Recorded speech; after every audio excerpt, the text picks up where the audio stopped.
नमस्ते स्टूडेंट्स, आप सभी का आपके अपने इस यूट्यूब चैनल ऑल मैथ्स विजय पर तहे दिल से स्वागत है। और कक्षा 10 का गणित का चैप्टर 14 वाला सांख्यिकी मैंने स्टार्ट कर रखा था।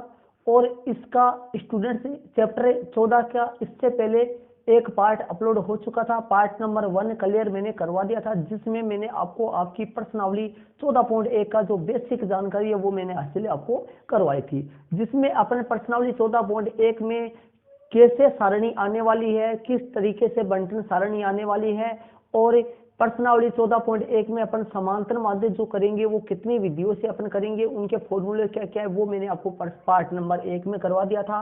और पार्ट नंबर 1 को अभी तक भी आपने नहीं देखा है तो आई बटन पे भी, साथ ही डिस्क्रिप्शन बॉक्स में भी मैंने पार्ट नंबर 1 का लिंक लगा रखा है, तो वहां पे जाके आप उस वीडियो को जरूर पहले देखें। तो चलते हैं पार्ट नंबर 2 में। प्रश्नावली 14.1 का बेसिक जानकारी के बाद में प्रश्नावली 14.1 के पहले वाले उदाहरण नंबर 1 से अपने इस वीडियो में क्लियर करेंगे। और वीडियो पे आप पहले शुरू में हो तो स्टूडेंट्स अभी तक भी चैनल को सब्सक्राइब नहीं किया हो तो जरूर से सब्सक्राइब कर लीजिए, बेल आइकन घंटिया बटन है उसको प्रेस कर लेना। तो चलते हैं पार्ट नंबर 2 में, जिसमें आपको आपकी प्रश्नावली 14.2 के पहले उदाहरण नंबर 1, 2, 3 मतलब प्रश्नावली 14.1 के पहले 3 उदाहरण है, जिनमें से उदाहरण नंबर पहला आपके सामने है मोबाइल की स्क्रीन पे। तो पार्ट नंबर 2 में अपन उदाहरण नंबर 1 से स्टार्ट करेंगे पार्ट नंबर 2 को। तो स्टूडेंट्स प्रश्नावली चैप्टर 14 का पार्ट नंबर 1 हो गया था। पार्ट नंबर 2 अपन स्टार्ट करेंगे। पार्ट नंबर 2 में प्रश्नावली 14.1 के पहले वाला उदाहरण नंबर 1 अपन क्लियर करेंगे, जो कि आपके सामने क्वेश्चन है। इसका पहले क्वेश्चन को समझेंगे, उसके बाद में उसको हल करेंगे। देखिए क्या कहता है क्वेश्चन में। तो पार्ट नंबर आपका स्टूडेंट 2 चल रहा है, इससे पहले 1 क्लियर हो चुका है। तो देखिए उदाहरण नंबर 1 का क्वेश्चन आपके सामने है।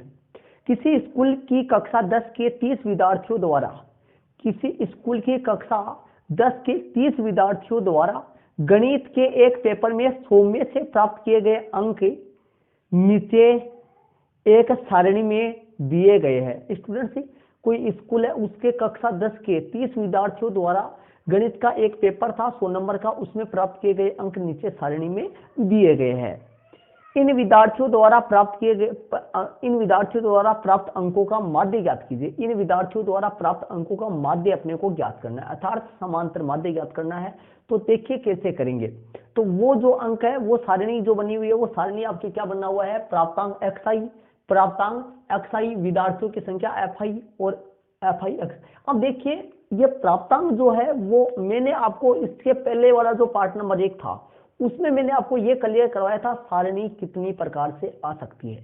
तो स्टूडेंट्स उसमें मैंने आपको ये बताया था सारणी 2 प्रकार से आ सकती है, या हो सकता है अवर्गीकृत सारणी आए, या हो सकता है वर्गीकृत सारणी आए। या तो वर्गीकृत सारणी वो होती है जिनमें वर्ग दिए हुए हो, लेकिन यहां पर दिखाई दे रहा है आपको यहाँ पे वर्ग नहीं दे। शुरू वाला जो आपको सारणी का जो ऊपर वाला लाइन है, ऊपर वाला जो फर्स्ट लाइन है उसमें वर्ग देगा, वर्गीकृत सारणी होगी तो। लेकिन ये वर्गीकृत सारणी नहीं है, ये अवर्गीकृत सारणी है, अर्थात जिसको अपन बोलते हैं मध्यमान। या मध्यमान का संकेत कौन होता है, एक्सआई वाली सारणी। कौन सी सारणी बोलते हैं इसको, एक्सआई वाली सारणी। तो देखिए प्राप्तांक एक्सआई, प्राप्तांक क्या होता है इसको एक्सआई, और एक्सआई का जो संकेत होता है स्टूडेंट्स वो किसका संकेत होता है, एक्सआई मध्यमान का। किसका संकेत होता है, मध्यमान का। मध्यमान का संकेत कौन होता है, एक्सआई। अब आई का मतलब 1 2 3 4 5 6 7 इस तरीके से संख्या है। अब इसका मतलब क्या है ये भी मैं आपको क्लियर कराऊंगा। देखिए क्या है, आई का मतलब ये 1 2 है, तो एक्स आई का मतलब क्या हो गया, x1 हो गया। आई की जगह में 1 रखूं तो x1 हो गया, x2 हो गया, x3 हो गया। अब मैं बोलूं x1 का मतलब पहला आंकड़ा, तो पहला मध्यमान या पहला आंकड़ा कितना है, x1 का मान 10 है, x2 का मान 20 है, x3 का मान 36 है, x4 का मान कितना है 40 है, x5 का मान 50 है। ये मान है, ये मध्यमान है, ठीक है। इसी तरीके से fi जो विद्यार्थियों की जो संख्या है वो बारंबारता fi, मतलब ध्यान दीजिए बारंबारता किसका संकेत होता है, fi का। मतलब fi का संकेत कौन होता है, बारंबारता fi। आई का मतलब यहाँ पे भी वही है। अब मैं आपसे बोलूं f1 कितना है, f1 1 है, f2 कितना है, f2 1 है, f3 कितना है 3 है, f4 कितना है 4 है। f4 का मतलब चौथी बारंबारता, f4 कितना है 4 है, F6 मैं बोलूं F6 कौन है, छठी बारंबारता कौन सी है, देखिए 1 2 3 4 5 6, F6 2 है, F6 कितना है 2 है। और इसी तरीके से ये I का मतलब है ये है 1 2 3 4 इनकी नंबरिंग चलेगी, I का मतलब यहाँ पे भी नंबरिंग है, लेकिन अक्ष का मतलब यहाँ मध्यमान है, और FI का मतलब क्या है, बारंबारता। मध्यमान को दूसरा नाम विचर भी बोल सकते हैं, मध्यमान को विचर है, मध्यमान को विचर भी बोला जा सकता है। तो ये आपके सामने मैंने आपको ये बताया है कि मध्यमान XI है, ये बारंबारता FI है, ठीक है, बारंबारता। अब इसका मतलब क्या हुआ, देखो ये 10 एक अपना वहां पर क्या था, परीक्षा थी 100 नंबर की, 30 विद्यार्थी थे, तो देखिए 10 ऐसा विद्यार्थी जिसके 10 नंबर आए वो कितना है, 1 है। ऐसे विद्यार्थी जिसके 20 नंबर आए वो कितना है, 1 है। ऐसे विद्यार्थी जिसके 36 नंबर आए, 36 नंबर वाले विद्यार्थी 3 है। 40 नंबर वाले विद्यार्थी 4 है। 50 नंबर वाले विद्यार्थी 3 है। 56 नंबर वाले विद्यार्थी 2 है। इस तरीके से ये विद्यार्थियों की संख्या है, ये इधर प्राप्तांक है इनकी, ठीक है। तो अब FI XI अब अपने करेंगे, इस सवाल को करेंगे प्रत्यक्ष विधि से। कौन सी विधि से, प्रत्यक्ष विधि स्टार्ट करते हैं। पहले देखो मैंने समांतर माध्य ज्ञात करने की 3 विधि आपको बताई थी, प्रत्यक्ष विधि, कल्पित माध्य विधि, पद विचलन विधि। कौन सी विधि बताई थी, 3 विधियां बताई थी। तो अब स्टार्टिंग वाला अपना करते हैं प्रत्यक्ष विधि से, इस सवाल को अपन करते हैं। देखिए प्रत्यक्ष विधि में क्या होता है कि FI को XI से क्या कर देते हैं, गुणा कर देते हैं। तो FI को XI से गुणा करते जाएंगे तो आपके सामने FI XI का कॉलम बन जाएगा।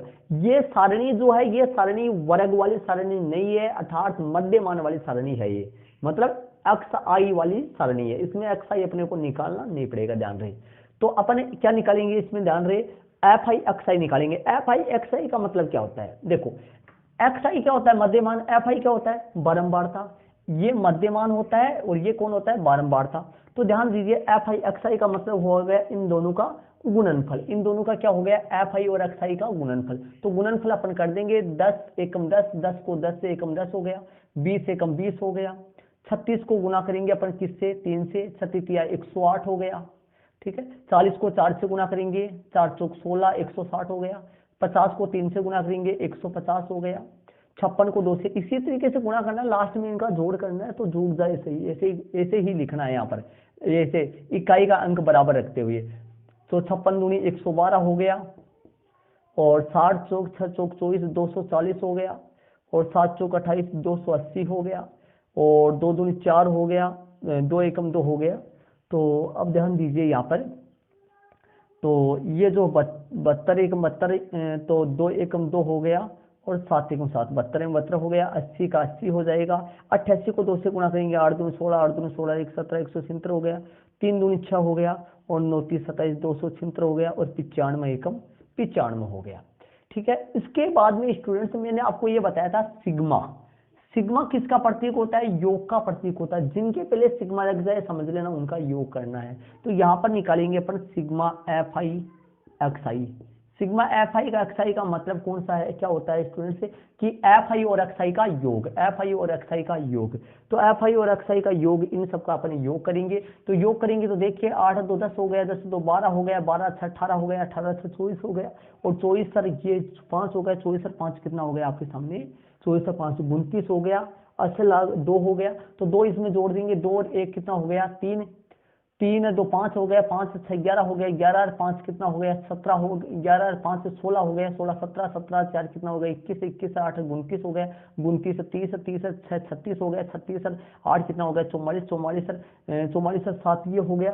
तो 44 7 कितना हो गया आपके सामने, 51 हो गया। 51 और 7 ये हो गया, तो 58 हो गया। 58 59 60 हो गया, तो 60 और 7 67 हो गया। 67 असल की होगी 6, तो आपके सामने 6 हो गया। तो यहाँ पर 6 जो 7 8 9 10 10 12 13 14 हो गया, 15 15 और 2 17। इनका जो जोड़ आया वो कितना आया अपने पास, 1779 इनका जोड़ आ गया सिग्मा FI का, FI XI का। इनका जोड़ और करेंगे, इधर लिख दूंगा मैं सिग्मा FI का जोड़ अपन करेंगे। तो प्रश्न में बोला गया था कि 30 विद्यार्थी, तो इन सबका जोड़ 30 ही आएगा। यहाँ पर लिख देते हैं अपन 30।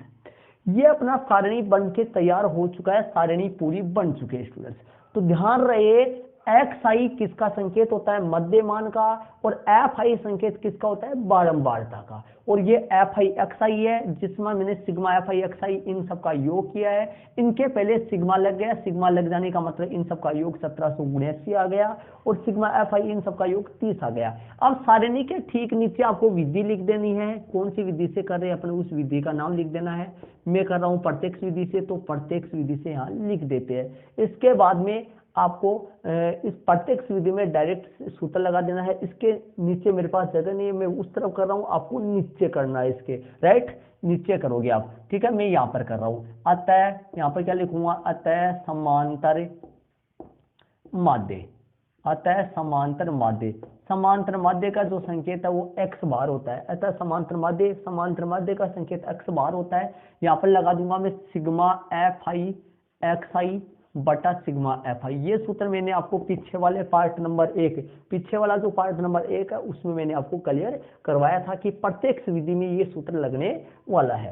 तो लगा देंगे अपन 1779 बटे में 30, अपना सिग्मा एफ आई एक्स आई का मान 1779 आया बटा में 30।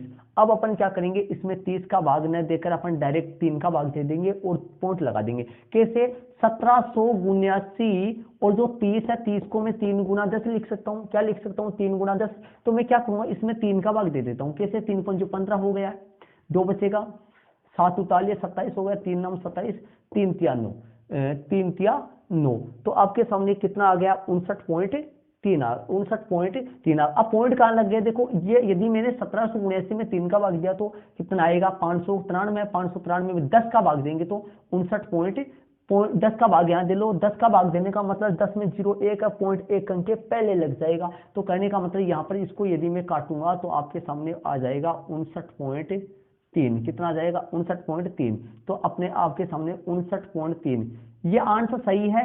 लेकिन यहाँ पर ये जो आंसर है, ये जो है, ये अपने क्या क्या पूछा अपने को, प्रश्न में क्या पूछा है, माध्य अंक। तो ये अंक है, अंक तो अपन यहाँ कुछ नहीं लगा सकते। यहाँ पर यदि पॉइंटों में आंसर है तो लगभग जरूर से लगा देना, लगभग इसलिए लगा देना ताकि अपने पॉइंट के बाद में आंसर क्या हुआ, क्या कई बार क्या हुआ कि पॉइंट के बाद में भी गलत होता है, तो लगभग लगा देने से आंसर सही माना जाता है। लेकिन पॉइंट के पहले वाला नहीं, बाद वाले की बात कर रहा हूं। हो गया आपके सामने, तो ये अपना आंसर आ गया। तो उदाहरण नंबर 1 का जो समांतर माध्य है वो अपन प्रत्यक्ष विधि से ज्ञात करे है, जिसका आंसर अपने पास 59 पॉइंट कितना आ गया, 3 आ गया। ये उदाहरण नंबर 1 है।